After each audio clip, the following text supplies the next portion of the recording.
জামাত ইসলামের secretary general অধ্যাপক মিয়া গোলাম পরোয়ার বলেছেন, কোনো দল চায় বা না চায় আগামী নির্বাচন পিআর পদ্ধতিতেই হবে। শনিবার সকালে নড়াইল জেলা পরিষদ মিলনায়তনে জামাত ইসলামী লিডারশিপ প্রশিক্ষণের উদ্বোধন শেষে তিনি একথা বলেন। গোলাম পরোয়ার বলেন, সাবেক আমির অধ্যাপক গোলাম আজম নির্বাচন অবাধ ও সুষ্ঠু করতে দুটি পদ্ধতির কথা বলে গেছেন। এর মধ্যে একটি তত্ত্বাবধায়ক সরকার, অন্যটি পিআর পদ্ধতি। বিগত নির্বাচন নিরপেক্ষ করতে তত্ত্বাবধায়ক সরকার যেমন প্রতিষ্ঠিত হয়েছে, তেমনি সব দলের অংশগ্রহণমূলক নির্বাচনের লক্ষ্যে পিআর পদ্ধতিও প্রতিষ্ঠা হবে। এই পদ্ধতিটা অধ্যাপক গোলাম আজম জামাত ইসলামের সাবেক আমিরেরই কিন্তু প্রস্তাব।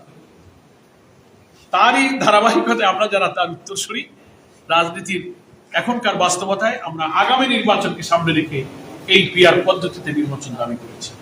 পৃথিবীর 91টা দেশে এই পিআর পদ্ধতি চালু আছে। আপনারা না না বলতেছেন, এই জাতি একদিন ইনশাআল্লাহ পিআর পদ্ধতি গ্রহণ করবে। এই জন্য কি এটা অনড় আর অনড় না, তাতে আসে যেন আমরা যে দাবি জাতির কাছে দিয়েছি, আমরা এটার উপরে শক্ত থাকবো।